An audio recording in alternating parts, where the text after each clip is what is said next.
La Torah représente Mekomo Shel Olam. Elle représente la place du monde. Qu'est-ce que ça veut dire? Pendant cette période de la Sphira, qui est la Sphira Taomer, c'est une période qui sert d'un moment de préparation et de Hana pour recevoir la Torah. C'est la préparation. C'est cette période qui représente le moment où nous allons nous préparer pour recevoir la Torah. Pendant cette période-là, qui est censée être le moment de préparation pour la Torah, sont morts les 24 000 élèves de Rabbi Akiva. Et la Balak Marais demande pourquoi ils sont morts. Il y a une épidémie, le Hallelujah comme nous avons en ce moment, mais pire que ça là, parce que là-bas, il y a eu beaucoup de morts. Ils sont morts à cause de cette épidémie. La Gemara a dit pourquoi? Selon Nagou Kavod Zebazé. Parce qu'ils n'ont pas respecté l'un à l'autre. Bien sûr, il ne faut pas s'imaginer qu'il y avait des bagarres dans la plimia et un jeté le matelas sur l'autre. On parle de Tanaïm, ce n'est pas des rigolos. Et là-bas, que les Chachamim ont réussi à sortir, c'est des dictaux, ça ne se voyait même pas peut-être. Mais eux, ils ont réussi à comprendre qu'en vérité, il y avait un problème de Kavod Zebazé. Pas un rapport de respect l'un envers l'autre qui a fait que maintenant, il manquait le Derech Eretz qui est Kadma la Torah. Il manquait le Derech Eretz qui vient être la préface à la Torah, et que s'il n'y a pas Derech Eretz, un Torah, il n'y a pas la Torah. Donc Derech Eretz, Kadma la Torah. Et comme ça, il n'y avait pas, ils sont bons. La question qui se pose tout de suite là, c'est de demander, ce problème-là de l'onagos kavod zebazé, ça ne s'est pas passé d'Afka pendant le Homer. C'est pas plutôt après Pessah, ils ont mangé trop de matzot, ils ont fait une indigestion et ils ont commencé à s'exciter avec l'autre. C'est pas vrai que ce problème a dû exister déjà depuis avant. Si c'est depuis avant, pourquoi l'épidémie s'est concentrée sur cette période-là? Pourquoi à cette période-là, ils sont morts?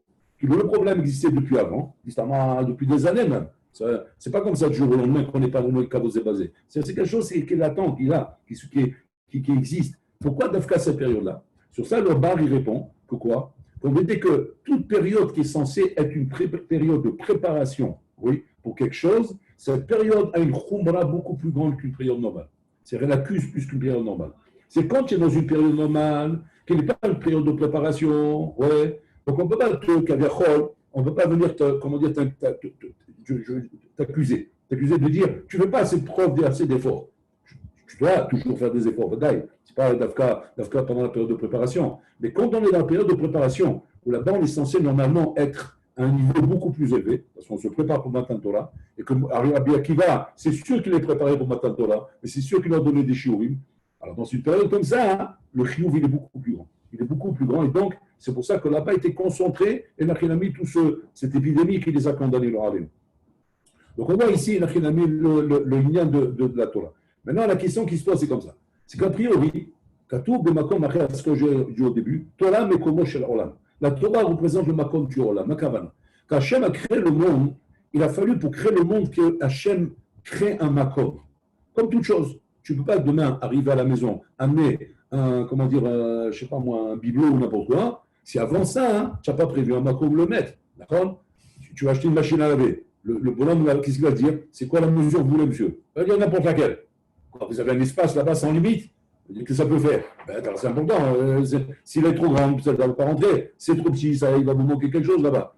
Qu'est-ce qu'on voit de là? On voit de là que toute chose nécessite une mesure par rapport à un makom qui va être l'emplacement où cette chose-là va être posée. Une salle à manger, elle va être posée dans un makom. Il faut s'assurer qu'elle rentre là où tu vas la mettre. Une bibliothèque, pareil, il faut qu'elle ait un makom. Chaque chose nécessite un makom.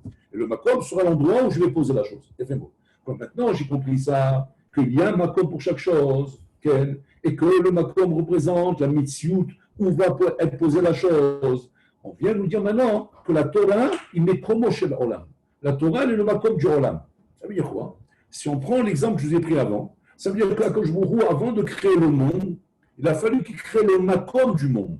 Ouais? Comme avant d'amener une salle à manger, il faut que tu aies un salon pour le poser, et donc tu vas expliquer la dimension du salon, etc., les tailles, l'endroit où tu vas le poser, et par rapport à ça, tu vas poser ton salon. Okay? De la même façon, quand Hachem a voulu créer le monde, il a fallu d'abord qu'il ait un makom pour créer le monde.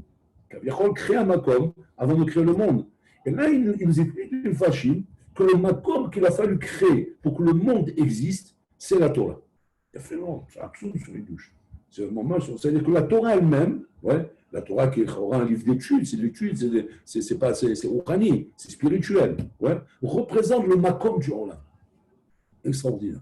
Ça veut dire quoi? C'est-à-dire que l'existence de quoi que ce soit dans ce monde, ne trouve sa place que par rapport à la Torah. Si elle ne trouve pas sa place par rapport à la Torah, elle n'a pas de place. Elle n'a pas de place dans ce monde. D'après ça, il veut dire le Khatam Sofer, Hidouch Hatsum. Il veut dire que la raison pourquoi les élèves de Rabbi Akiva ils sont morts, parce qu'étant donné que leur Torah n'était plus une Torah, puisque le Naguz Kavod est basé, il n'y avait plus de makom pour eux dans le monde, qui nous la mitzvah de leur existence dans le monde, qui représente la mitzvah de l'existence du monde, nécessite une place. Or, comme la place, c'est le makom, vous comprenez? La place, c'est quoi? C'est la Torah. La Torah est le makom. Mais que cette Torah n'est pas pratiquée comme il faut, donc il n'y a plus ce makom pour que tu existes. Qu'est-ce qu'on fait quand dans la maison, on n'a plus de place pour un objet? L'objet ne trouve plus sa place à la maison, il part à la poubelle. Ouais, c'est comme ça que tout le monde fait. Dès qu'un objet, on se dit, pourquoi tu jettes cet objet? Là, il n'a plus sa place chez moi. Il n'a plus sa place chez moi, j'ai remplacé par autre chose, ou bien j'ai changé de disposition. Cet objet n'a plus sa place chez moi, et automatiquement, on le prend, on le jette, on le débarrasse, on le donne à quelqu'un, on le fait cadeau. Mais en tout cas, on le sort de l'endroit. Il sort à Yesod Hatsoudi. Que quoi? Que ce qui va déterminer la remise en question d'une personne dans ce monde, d'une existence, de n'importe quoi dans ce monde, ça dépend en vérité combien il a trouvé sa place dans la Torah. Et que si l'homme n'a pas trouvé sa place dans la Torah, alors il faut qu'il explique, que tu m'expliques maintenant d'où vient sa mitzvah de Olam, s'il n'a pas sa place dans la Torah. Alors Adam Zover, il dit quelque chose là-bas d'effrayant. Il dit comme ça, pour que tu aies ta place dans ce monde, il faut que tu fasses partie d'un des 4 yesodot qui sont dans ce monde. Les 4 yesodot qui sont le minéral, le végétal, l'animal et l'être humain.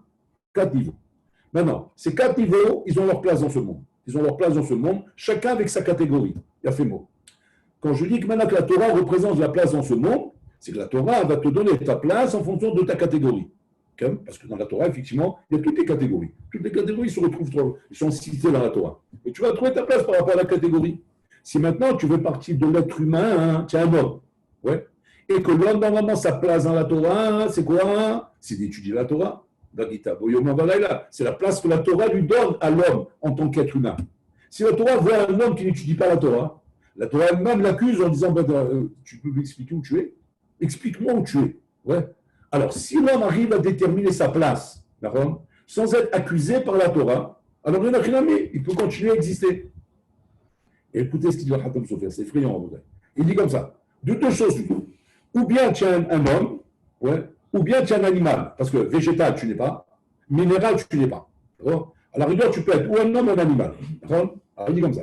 Si jamais, effectivement, tu étudies la Torah, donc tu fais partie de la catégorie humaine. Et donc, tu as ta place dans la Torah, comme l'homme Torah. L'homme Torah, j'ai ma place dans la Torah, donc j'ai ma place dans ce monde qui est, en tant que macor de la Torah. Mais si jamais, Hazri Khalila, tu n'étudies pas la Torah, la seule place que tu peux trouver dans ce monde, c'est en tant qu'animal. C'est-à-dire que la Torah, ça fait peur, Rabotai. On a l'impression qu'on est en train de faire des catégories, Rabotai, mais des catégories que dans l'esprit humain, on ne peut pas imaginer des choses pareilles. Mais c'est la position de la Torah, Rabotai, parce que la Torah, elle est catégorie. Donc, elle te dit comme ça. Ou bien tu étudies la Torah et c'est ça ta place d'être humain, et donc tu peux exister dans ce monde, parce que tu étudies la Torah. Ou bien je te mets dans la catégorie animale. Sinon, tu disparais de ce monde. La question qui était, pourquoi les élèves de la Bekiva ont dû mourir? Pourquoi on ne les a pas mis dans la catégorie animale? Impossible. Pourquoi? Parce qu'ils étudient la Torah. Ils étudient la Torah, mais pas convenablement. Ils étudient la Torah pas convenablement, donc ça ne peut pas les mettre dans la catégorie animale. Forcément, ça les élimine de ce monde. Forcément, ils meurent. Donc, un homme qui nous convient, effectivement, un homme qui étudie la Torah, il a automatiquement une place prédominante par rapport aux autres hommes de la surface de la terre. C'est-à-dire que très souvent, on dit comme ça, on dit, ouais, regarde ces religieux, regarde comment ils se comportent, regarde ce qu'ils font, regarde qu'ils doivent chef rouler. Et toujours on dit, mais pourquoi on doit critiquer les religieux plus que les autres hommes? Pourquoi tu vas me critiquer à moi, alors qu'en vérité, je peux te critiquer à toi de la même manière? Si tu dis ça à un bonhomme, tu sais ce qu'il va te répondre? Tu sais, c'est quoi la différence entre moi et toi? Il dit, la différence, c'est que toi, tu étudies la Torah, moi, je n'étudie pas. C'est la différence. C'est-à-dire que le fait que tu n'étudies pas, alors il y en a pris l'ennemi. À la rigueur, tu vas me dire, je suis un animal. C'est-à-dire, en tant qu'animal, je me comporte comme un bon animal. D'accord? Mais toi, en tant qu'homme, tu ne te comportes pas comme un homme. Donc, tu n'as pas le statut qui te donnerait ce mérite d'être appelé un homme par rapport à ton comportement. Et ça, c'est pas cher. Donc, tu me mets là, il faut que je te mette dans une catégorie. Si ou bien je te redescends mon niveau à moi, à ce moment-là, je vais commencer à t'accuser, de dire, attends, à ce moment-là, fais l'armée comme moi. Je ne comprends pas. De quel droit tu ne fais pas l'armée? Tu vas dire quoi? Attends, je suis un Bentora, moi. Attends, je ne vois pas le Bentora, d'accord? Donc, si je ne vois pas le Bentora, explique-moi pourquoi tu ne fais pas l'armée. Donc, c'est-à-dire que quand on essaie de comprendre à Boutaï, toutes les vikourim et les débats qu'on a en bouteille, il ne faut pas que ce soit des débats débiles. On vient stam crier, ouais, je suis un maître, j'ai un chapeau, j'ai une veste, comment tu me parles? Ce n'est pas ni le chapeau ni la veste qui vont déterminer ta place dans la Torah. Ce qui détermine ta place dans la Torah, parce que tu vois que la Torah ne fait pas de quartier. Elle ne fait pas de quartier la Torah. Les 24 000 élèves de Rabbi Akiva, ce n'était pas des rigolos, c'est des Tanaïm. Du moment où la Torah n'a pas vu leur place dans la Torah, les mettre dans la catégorie animale, ce n'est pas Shaya, parce qu'ils restent cantonnés dans leur Olamatola, automatiquement ils disparaissent. C'est ça qui doit faire réfléchir dans cette période. En fait, dans une période à bataille qui est à double sens. C'est quoi? D'un côté, cette période représente préparation à Matan Torah, donc on se prépare à Matan Torah. En même temps, elle représente la période Kaviachol de deuil, où sont morts les 24 000 élèves de Rabbi Akiva. À quoi ça correspond cette similitude, ce parallèle? Ce parallèle vient te montrer en vérité que ta préparation, on attend Torah, une préparation où tu es censé normalement trouver ta place dans ce monde, en tant que Ben Torah ou en tant qu'animal. Maintenant, vous allez me dire, ouais, c'est pas une façon de parler, on peut pas dire les gens que c'est des animaux. Tu as raison que c'est pas une façon de parler quand on active le regesh. Ouais. Mais quand on définit les choses par votre définition de la Torah, un homme qui mange, qui dort, qui boit, mais qui n'étudie pas la Torah, c'est un animal, ça raconte, mais c'est un animal un peu sophistiqué, c'est vrai, parce qu'il est derrière un ordinateur, il tape sur un ordinateur, etc. Tout ce que tu veux. Ça fait penser à la plaine des singes. Ceux qui ont vu la plaine des singes à Bataille, c'était des singes, mais très sophistiqués. Ils tapaient dans les ordinateurs, ils savaient parler à la lune, ils savaient prendre une fusée, etc. C'est des trucs. C'est-à-dire, c'est pas Stam en Bataille. Des trucs comme ça vient te montrer. Ne prends pas pour ce que tu n'es pas. Ouais, prends pas pour ce que tu n'es pas. Ça ne t'appelle pas un homme si tu n'es pas un homme. Pour être appelé un homme, il y a des définitions à ça. Un homme, ce n'est pas parce que tu ressembles à un homme que tu es un homme. Même les goyim ont su dire et l'amis, sois heureux qu'on t'appelle un singe. Parce que c'est de là-bas que tu descends. Et pourquoi je dis ça? Parce que c'est ton image. Tu n'as pas d'autre image que ça. Pour avoir une autre image que ça, alors il faut être une madriga beaucoup plus haute. Or, la madriga qui est au-dessus de celle-là, c'est laquelle? C'est celle de l'homme qui étudie la Torah et que donc il se comporte comme un ben Torah. Et le comportement d'étudier la Torah, ce n'est pas le fait de l'étude simplement. C'est le délechenes qu'il y a dans la Torah aussi. Puisqu'on voit ici que les élèves de la Rabbi qui vont étudier la Torah. Pas qu'on leur reproche qu'ils n'étudient pas. Mais ça ne te met pas encore dans cette catégorie. Pour te mettre dans cette catégorie, il faut que tu étudies la Torah. Le Noagim Kavod est basé. Mais s'il manque ce Kavod est basé, alors même ce statut de Ben Torah, tu ne l'as pas. Alors tu aurais soit animal, ce qui n'est pas possible parce que vous étudiez, soit on vous enlève de ce monde. Et c'est ce qui est passé ici à Bataille. Ça fait très très peur. Ce malheur, il est effrayant à Bataille. Mais regardez comme ça va plus loin. Ça va encore plus loin. Le Rambam ramène à Bataille dans Alachot Ritzicha là-bas. Il ramène le Rambam le digne du Goël Adam, le digne du bonhomme qui doit se s'évader dans les Ir Miklat. C'est quoi ce digne? Il y a un digne dans la Torah très spécial qu'on a vu nulle part ailleurs. C'est le bonhomme qui a tué quelqu'un sans faire exprès. Un exemple, comme a dit la Mishnah dans Makot, le bonhomme était en train de descendre de l'échelle, ouais, c'est-à-dire qu'il était sur le toit, il a fait des travaux, maintenant il descend du toit, tout normalement. Lui, maintenant, il n'a pas ni calculé, ni prémédité, ni il avait dans sa tête un plan de tuer quelqu'un, rien du tout. Il descend du toit normalement. C'est le bonhomme qui a fait des travaux sur le toit, ou bien le propriétaire du bâtiment qui est monté sur son toit, il descend avec son échelle. Maintenant, l'abruti, voilà, du voisin, il n'a rien trouvé d'autre comme endroit, oui, pour faire sa sieste qu'en bas de l'échelle. Là-bas, ici.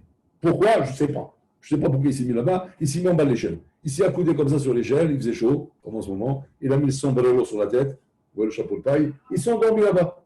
À savoir pourquoi il était là-bas, il attendait l'autre, je ne sais pas quoi. En tout cas, il s'est mis là-bas.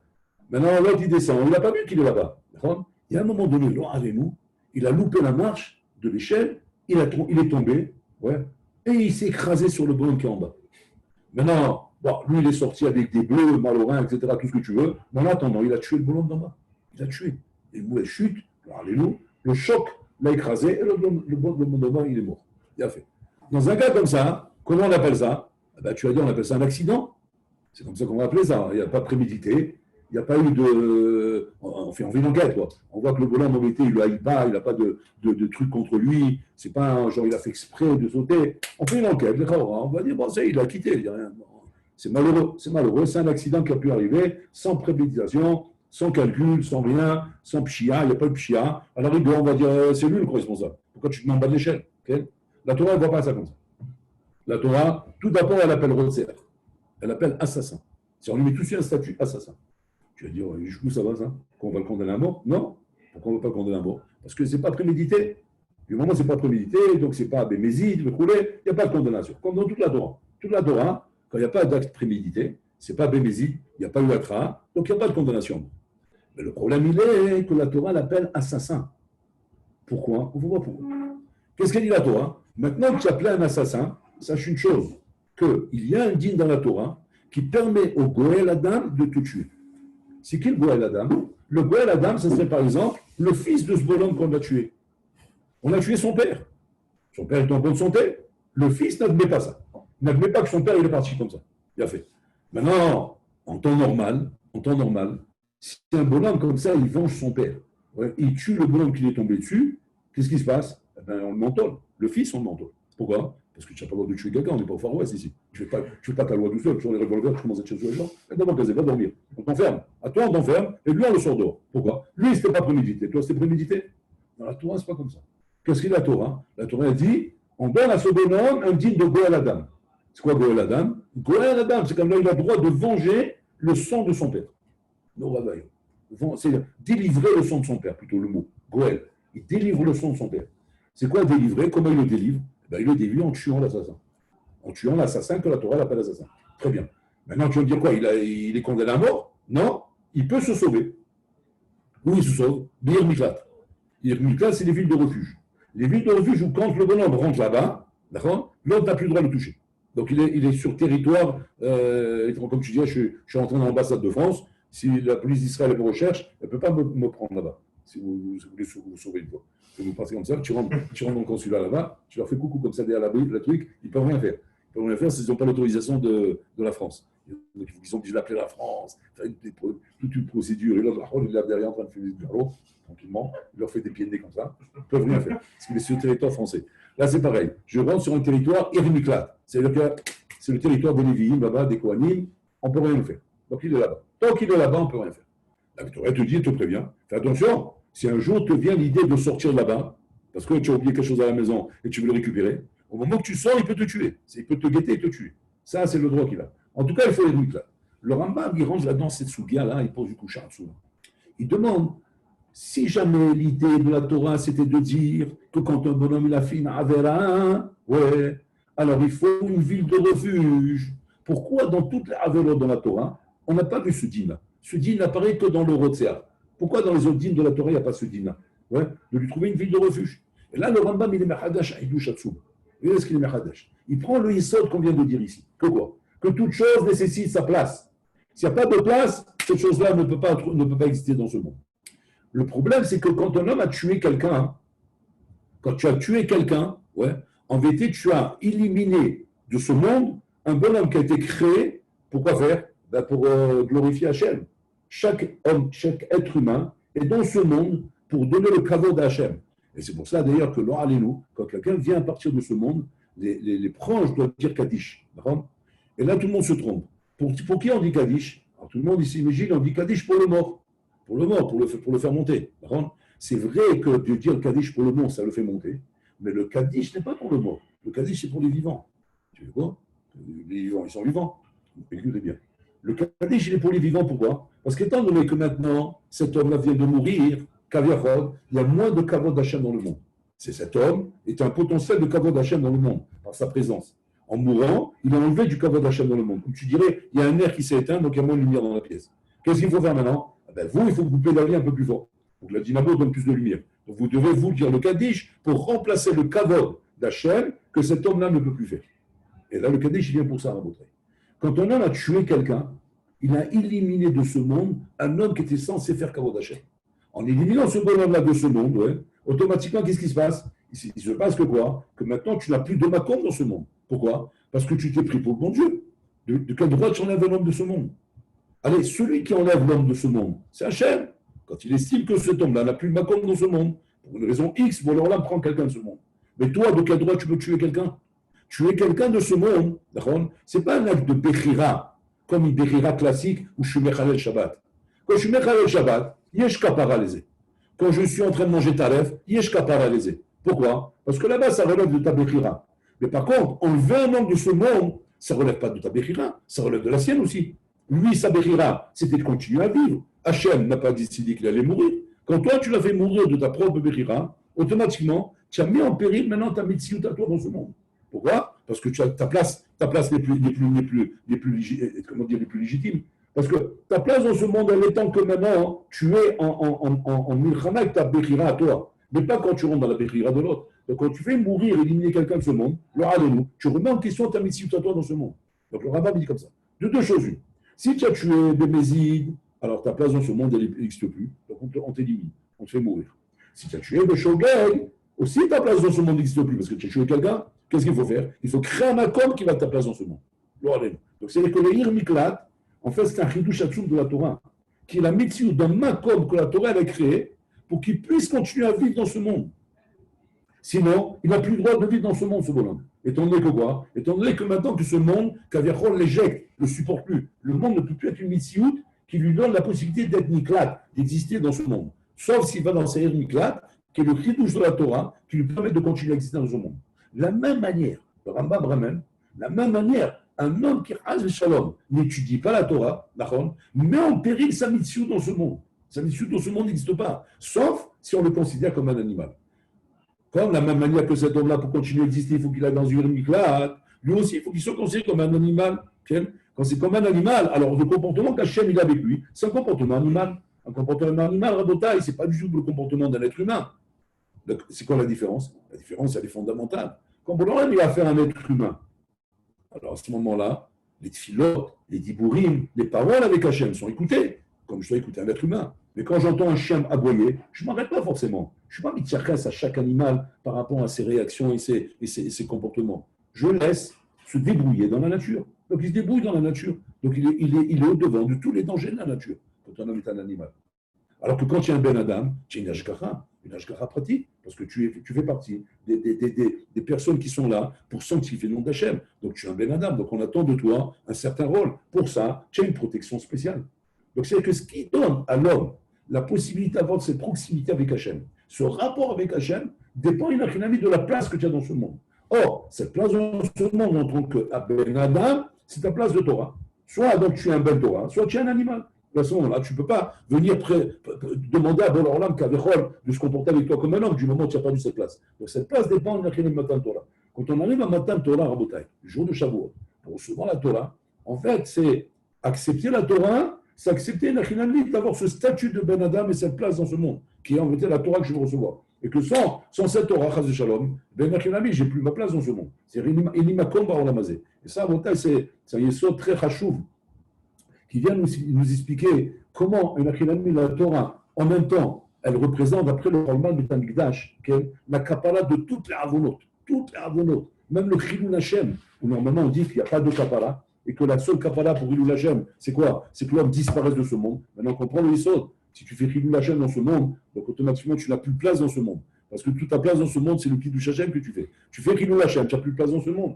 Donc il faut que tu disparaisses. Il n'y a qu'une chose qui peut te laisser une place dans ce monde, c'est le Yirmiklat. C'est quoi le Yirmiklat? La Shevet Bililmod. Il va t'enlever Torah, à Torah Mechaperet Gam Chilul Hashem. Donc on voit comment la Torah, les Maasé, peut être Mechaper toute la volonté de l'homme. Toutes les volontés de l'homme sont réparées par la Torah. Pourquoi? Parce que par la Torah, tu sanctifies le nom d'Hachem. Mais attention, à condition qu'elle soit accompagnée, cette Torah, avec un Derech Eretz. Donc voilà le plan de ce qu'on appelle Kabbalat Torah. Prendre la Torah, accepter la Torah Rabotai, c'est pas juste, c'est se donner une place dans ce monde. Se donner une place de ce monde tel qu'Hachem a créé le monde. Hachem a créé le monde, on crée l'homme. Quand il a créé l'homme, il a créé Betselem Elohim. Créer l'homme Betselem Elohim veut dire quoi? Veut dire que toi, tu as entre les mains le guidon qui sert à faire bouger le Olam. Soit le détruire, soit le construire. Tu le construis quand tu sanctifies le nom d'Hachem. Tu le détruis lorsque tu profanes le nom d'Hachem. Tu as un comportement exemplaire, tu construis sur Olam. Tu as un comportement pas exemplaire, tu détruis sur Olam. Donc c'est-à-dire que l'homme Rabotai n'a pas 10 000 chemins devant lui. Tu ne peux pas te donner, n'importe quelle excuse sur n'importe quel acte que tu fais. Et que n'importe quel acte, Rabotai, n'est pas dans ton droit de le faire. Tu ne peux pas dire maintenant, c'est ma vie, je choisis ma vie, je fais ce que je veux, soyez tolérants. Ce n'est pas une question de tolérance, ce n'est pas une question de choix dans sa vie. C'est une question, Rabotai, d'avoir compris le but de la création de ce monde et quelle place dans ce monde. C'est-à-dire que quand on arrive à Al-Sinaï, là, Piton, on comprend, Rabotai, la réalité de ce monde, comment elle est. Et ça, Rabotai, combien de gens n'ont pas compris ça? Ils n'ont pas compris parce qu'ils viennent tout de suite se mettre à se plaindre. Mais comment on peut nous parler comme ça? Comment on peut nous obliger à faire certaines choses? Ça ne marche pas comme ça, Rabotai. Il y a une mitzvot. Hachem a fait dépendre la mitzvot du Olam de la Torah Kedosha. La Torah Kedosha représente la mitzvot de son Olam. Du moment où tu n'es pas en règle avec les règles de la Torah, qui sont sanctifiées le nom d'Hachem, avec tout ce que ça comporte, automatiquement, tu mets en péril ta mitzvot. Ta mitzvot n'est plus en accord avec tout ça. C'est ce que nous vivons en ce moment, Rabotai. En ce moment, qu'est-ce qu'elle met en péril le monde avec ce virus, etc. C'est le fait qu'on n'est pas en accord avec ce que la Torah demande. Entre autres, les synagogues, où on parlait dans les synagogues, on rigolait dans les synagogues. C'était le club des retrouvailles des synagogues. En France, on appelle les synagogues un centre communautaire. On n'appelle pas une synagogue à Bretagne. Centre communautaire. C'est du coup l'appellation qu'il ne faut pas donner à Bretagne. Une synagogue, ce n'est pas un centre communautaire. Ce n'est pas un endroit où on se réunit pour discuter. C'est un endroit à Bretagne qui s'appelle la Maison d'Hachem. On doit venir avec Koved Roche. On n'a pas le droit de parler, même si ce n'est pas le Zman de la Tfila. Comment on peut imaginer maintenant pourquoi que ça pouvait se passer de cette manière, okay, où tout continuait normalement à exister, alors qu'on ne respecte pas. C'était inévitable que ça devait exploser en Bretagne. Seulement, la différence, le Inyan, et c'est ça qui nous trompe, c'est qu'Hachem est très patient, très patient. Et Hachem, il prend le temps. Il prend le temps avant de réagir. Et c'est ça qui nous trompe. Ce qui nous trompe, c'est que la patience d'Hachem nous donne l'impression que ce n'est pas comme ça les fonctionnements. Ça ne fonctionne pas comme ça, c'est dû au hasard. Qu'est-ce qui fait qu'on se trompe et qu'on croit que les choses sont dues au hasard? Parce qu'on ne voit pas les réactions d'Hachem immédiates, comme c'est dit Rabbi Noël. Si Hachem faisait en sorte que le dîme se passait immédiatement, tu verrais qu'il n'y a pas de hasard. Mais Hachem, comme il est patient, il te donne la possibilité de faire tchouva. Alors c'est pour ça qu'on croit qu'il y a du hasard. Il n'y a pas de hasard à Bretagne. Chaque chose relève de notre comportement par rapport à la Torah. Si tu veux comprendre ce qui se passe dans le monde, tu veux comprendre pourquoi il y a des kitrougim, pourquoi il y a des dîmes, pourquoi il y a des difficultés, pourquoi il y a des sarot, c'est en fonction de la Torah. C'est du moment où ta place par rapport à la Torah n'est pas respectée, alors automatiquement, toi aussi, on ne peut pas te respecter. C'est-à-dire c'est toi qui te mets en péril. Ce n'est même pas de l'ordre de la punition. Ce n'est pas qu'on va te punir par rapport à ça. C'est en fait, tu te mets en péril lorsque tu n'es pas en accord avec les règles de la Torah. Donc, recevant la Torah, accepter la Torah vers le Sinaï et Rabotai, c'est avoir compris le fonctionnement du Olam. Avoir compris le fonctionnement du Olam, que le Olam, pour exister, il faut qu'il ait une Torah. Ta place doit être par rapport à la Torah, donc on parle même d'un bonhomme de Rabotai que tu ne lis pas toute la journée. Tu peux travailler, mais tu vas être couvert de la Torah. D'ailleurs, c'est la chose qu'on demande après 120 ans. La Torah. Pourquoi cette question est tellement importante? Pourquoi elle est importante? Parce que sinon, qu'est-ce que tu faisais dans ce monde alors? Tu étais une vache qui boutait de l'herbe? Tu étais comme une vache en train de traîner dans le pré? C'est quoi ces trucs-là? Comment Bichlal, tu peux imaginer que ta place dans ce monde te donne le droit à quelque chose, Bichlal? Rien du tout. Et c'est ça le tort qu'on a en Bretagne. L'erreur qu'on a, c'est qu'on croit que c'est facultatif. Qu'on va être la Torah, c'est en fonction de ce que moi je veux. Et comment j'ai décidé que oui, alors oui, sinon, non. Et j'ai envie je veux me sentir un homme libre. Je veux sentir que je peux faire ce que je veux dans la vie. C'est faux tout ça en Bretagne. Il n'y a pas une liberté comme ça, comme nous on croirait dans la vie de l'homme. Tout ça, c'est des fausses définitions. C'est un ashkafot sous l'autre, où l'homme se trompe complètement. Voilà, mais bon, il est gentil, il nous donne beaucoup de plaisir dans la vie, rouler, mais ça doit être géré par la Torah. Donc c'est pour ça qu'un homme, avant d'aller quelque part, il veut se détendre, il veut aller jouer au tennis, il veut aller jouer au football, il veut aller jouer à ça. Il doit faire ces choses-là en accord avec la Torah. C'est pas en accord avec la Torah. Il y a des halachot, il y a des dinim. Regarde que les dinim sont respectés, regarde que les lois sont respectées. Quand les lois sont respectées, tu peux aller là-bas. Quoi? Me détendre complètement. Détends-toi, c'est pour toi que ça a été créé. Ça a été créé pour toi. Mais si maintenant, là, je fais la confusion. La confusion, c'est quoi? C'est de croire que le respect de la Torah, c'est pour une catégorie de personnes. C'est pour les hommes adeptes aux lois de la Torah. Ils sont adeptes à ça, ils sont accrochés à ça. Maintenant, tu as l'homme dans sa masse, qui est l'homme libre qui fait son choix dans la vie. Moi, j'ai fait un choix de quoi? De ne pas être religieux. Donc, je veux utiliser tout ce qu'il y a dans son Olam à ma manière, sans être un homme religieux, ou bien comme les élèves de Rabbi Akiva, sans respecter l'autre. Un d'avoir casé. C'est ça le chidouche dans la Kabbalah Torah. La Kabbalah Torah, elle a changé quelque chose dans le monde. C'est quoi? C'est qu'en fait, la Torah régit le monde humain. Elle régit le monde humain. Ça ne se passe pas au quart de tour, c'est ce qui lui permettrait de voir clair. Ça se passe en différé. Mais ça tombe. Ça se passe à un moment donné à Bretagne. La Shoah, elle a une raison. Les galoulotes, elles ont des raisons. Les épidémies, elles ont des raisons. Ce n'est pas des choses qui arrivent comme ça à Piteva. À Piteva, comme ça se passerait dans la nature. Un animal va expliquer ça à Piteva. Mais pourquoi un animal va expliquer à Piteva? Parce qu'il n'a pas d'autre perception que ça dans sa vie. Donc quand tu fais partie de la catégorie animale, c'est quoi la catégorie animale? Chez l'homme et Torah. Tu n'as pas l'âge qu'à faire la Torah. Tu n'étudies pas la Torah. Donc tout ce que tu vas interpréter dans la vie, ça peut vous arriver même avec des gens proches de vous peut-être. Vous allez avoir des débats sur des lignes dans la vie. Tu vois, le bonhomme chez Roland, mais il ne comprend pas ce que je dis ou quoi? Je parle d'une manière, on dit que je parle en chinois. Il ne comprend pas ce que je dis, il est sur une autre planète. Non, c'est pas qu'il ne comprend pas ce que tu dis. C'est que lui, pas il n'a pas la Torah. Donc il vit comme un animal dans ce monde, Kaviachol. Vivre comme un animal, c'est pas péjoratif, c'est pas dire que je t'ai rendu un chien.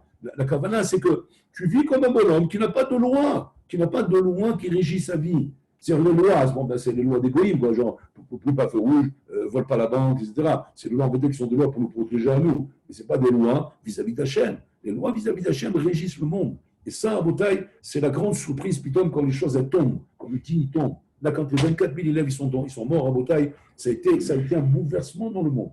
On se disait, mais qu'est-ce qui arrive? Qu'est-ce qui se passe? Qu'est-ce qui se passe? Qu'est-ce qui se passe? Les Chachamim cherchent tout de suite qu'est-ce qui se passe. C'est quoi? Non, la Boukavod est basé.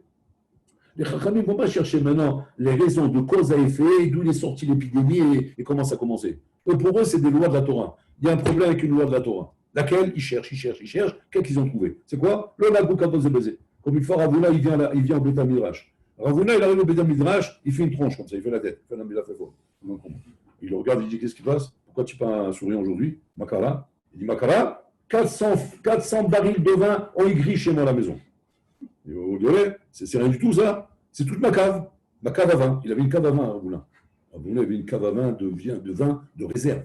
C'est avec des numéros et tout. C'était spécial. Hein, il avait une collection comme ça, mais belle. C'est les gens qui, quand ils recevaient les gens, Jean-Marie, ils leur sortaient du vin. C'est connu. Ravuna, c'était l'adresse pour boire du bon vin. Ouais.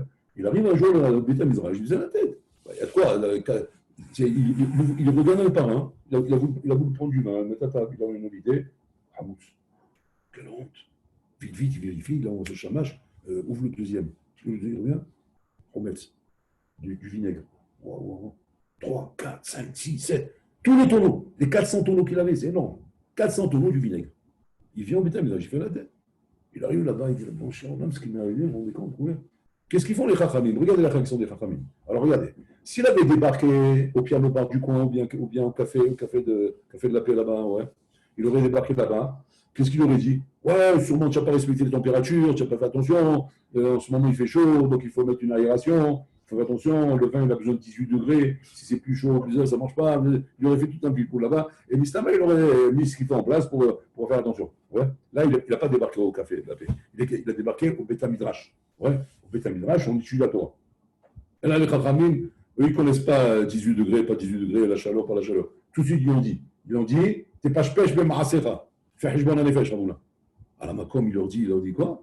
Il dit, vous me soupçonnez que Hazé Shalom, j'ai une Avera? J'ai pas de Averot, moi. Moi, je ne dors pas la nuit si je ne fais pas de Chouva. Vous voyez ce qu'il leur dit? On a dit, je ne dors pas la nuit sans faire de Chouva. C'est qu'en là, il n'y a pas de Averot chez moi. Ça n'existe pas. Alors il dit, s'il n'y a pas de Averot, tu soupçonnes que le Dayan ne fait pas son travail comme il faut? Ouais, tu soupçonnes le Dayan. C'est le Dayan, il ne sait pas ce qu'il fait. Regarde comme ils l'ont coincé. Il a dit, bon, vous avez raison. Donc je vais faire attention. Il commence à faire Rishbon. Puis qu'est-ce qu'il leur sort? Il leur sort que les ouvriers qu'il prend, qui sont des ouvriers goïms, avec qui il travaillait quand même. Bon, il y a Mashgia qui fait attention, qui ne touche pas le vin, etc. Mais il a besoin de main-d'œuvre. D'accord?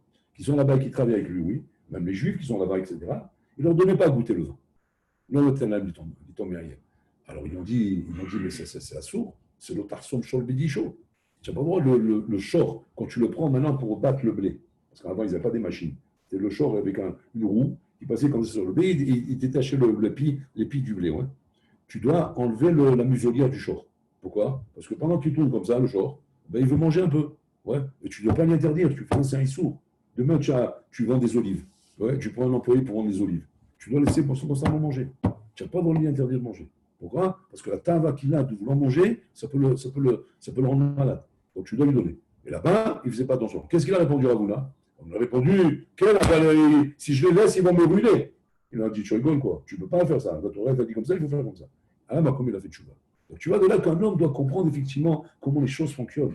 Les choses dans le monde ne fonctionnent pas à Pi Teva. Ce n'est pas comme nous on croit en bataille. Ça fonctionne à Pi Hachem. À Pi Hachem, comme la Torah te le dit. Si tu es en accord avec la Torah, c'est ta place dans ce monde. Tu n'es pas en accord, tu as un problème de place. Ta place, elle n'est pas respectée. Ta place n'est pas respectée, tu te mets en péril. Tu te mets en danger. Et c'est ça qu'un homme doit à chaque fois en bataille, bien se mettre dans sa tête. Que toute chose qui arrive dans ce monde, toute épidémie qu'on voit en ce moment en bataille, ne vient pas comme ça, c'est un par hasard. Il y a des raisons à ça, il y a des raisons. Et quand on essaie de comprendre les raisons, on voit les raisons en bataille, c'est pas juste. On va regarder les synagogues, ce sont les dernières choses qu'on est en train d'ouvrir. On a tout ouvert. Donc, Hachem, il te montre quelque part quoi? il y a des niveaux, il y a des degrés. Ça a été touché, mais voilà, c'est bon, on a fini avec ça. Les salles de sport, on a fini. Les canyons, on a fini. Tout ça, Jim l'a ouvert. Pourquoi? Ça, c'est bon. C'est bon, ce qu'ils devaient payer, ils ont payé. Alors, tu vas dire, ok, ben alors, coach Shekel, tu dois ouvrir les synagogues? Non, pas encore. Pourquoi? Le problème, il vient de là-bas. C'est ce que tu comprends ici. Maintenant, tu vas dire, mais non, c'est un autre chat. Parce que dans les synagogues, là-bas, il y a plus de problèmes. Parce que là-bas, c'est comme Sibouli, il vient tout, Arrête, arrête, je suis. Tu sais ce que c'est une salle de sport? Salle de sport, tu respires, tu tousses, tu craches, tu fais des chimichements. Là-bas, c'est l'endroit où tu peux le plus se contaminer. Et là-bas, on est ouvert. Ouais, Kenyon, chimichements, tous ces endroits-là. Maintenant, tu vas dans une synagogue. Et là-bas, il y a un richbon. C'est quand le richbon? C'est pas shoot. On a complètement rabotaille, complètement tourné dans notre tête par rapport à la prise de conscience qu'on doit avoir de ce que c'est qu'une synagogue rabotaille. C'est ma comme Migdash. C'est Migdash, c'est ma comme il faut craindre Hachem, rentrer avec crainte et sortir avec crainte, rabotaille.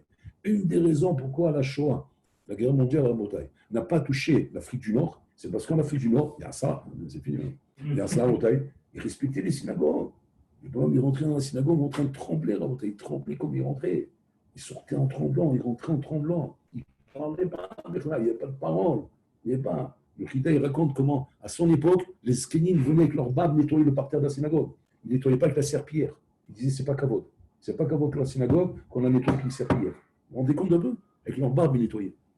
Tellement qu'ils disaient, c'est le palais du roi. C'est le palais du roi, on ne peut pas toucher ça avec des objets rôles. Il faut que ce soit kadosh. C'est le roi Bayom. Le bonhomme, il vivait avec un esprit décalé. Aujourd'hui, qu'est-ce que barbe? Tu rigoles quoi? Elle va que ça ne devienne pas une mamage un pub. Un pub, on rigole, on blague, en avant, on a rentré là-bas les téléphones, les iPhones, les ignanis, les roulés. On n'a même pas le droit de prier avec un iPhone. Vous savez ça? On n'a pas le droit de prier avec un iPhone devant Kadosh Baruch Hu, on n'a pas le droit de prier avec ça. C'est doux, tu n'as pas le droit de prier avec ça. C'est des choses qui sont rentrées comme ça dans les mœurs. On n'a pas compris que la Torah gère le monde. C'est la Torah qui gère le monde. Et qu'à un moment donné, la Torah est la finale. Quand elle n'est pas d'accord avec quelque chose, eh bien, elle t'éjecte. Ce qui nous trompe, c'est qu'Hachem, il est patient. Ça prend du temps. C'est pour ça que ça trompe. Donc on a l'impression, non, c'est pas du Hachem, c'est Hachem, il réagit plus. Il voit bien, ça vient une tonne de temps que ça existe. Donc pourquoi il n'a pas réagi? Elle a votre taille, qu'il y a une autre raison. Bibi, c'est pas ça le chat. C'est parce qu'Hachem, il est Alech Hapaïm. Alors il prend le temps pour remplir le sac parce qu'il te prévient, il te prévient. Il envoie des pas de colle qui parlent et qui te préviennent. Mais maintenant, à un moment donné, ça y est, le sac il est rempli. Quand le sac il est rempli, ça déborde. C'est ce qu'on vit en ce moment. Donc, n'allez pas vous détendre. On va reprendre les synagogues. Ça va reprendre les synagogues. Il y a une grande nafkamina. Avant, on était shogeg, maintenant on est méside. On avait été shogeg parce qu'il n'y avait pas d'atra. On n'a pas mis des pieds en garde. On ne nous a pas mis en garde, comme on nous dit al-Shabbat shogeg. Maintenant, on est bénézide, la Chine a fait une atra. Un bonhomme qui n'est pas sûr de rentrer dans une synagogue à Botaï sans pouvoir respecter toutes les lois de la Torah à la lettre, qui n'aille pas à la synagogue, qui reste comme ça, qu'on finit chez lui on ferme chez lui à la maison, Zeta Torah, qui reste chez lui à la maison. On ne va pas à la synagogue au Botaï si on sait qu'on ne peut pas respecter.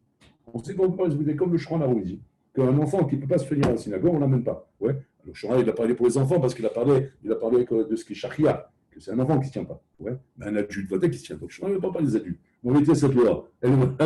Aujourd'hui, c'est une loi pour les adultes. C'est que tu as un enfant qui ne sait pas se tenir dans une synagogue. Alors, comme les enfants ne viennent pas, toi non plus, tu ne viens pas. Reste avec tes enfants là-bas, sur le logo. Ils ne viennent pas à la synagogue. La synagogue, c'est un endroit pour les adultes. C'est un endroit, pas seulement les adultes, pour les réchamaïm, pour les gens conscients, les gens qui ont compris qu'est-ce qu'on vient faire là-bas. Ça, c'est quoi?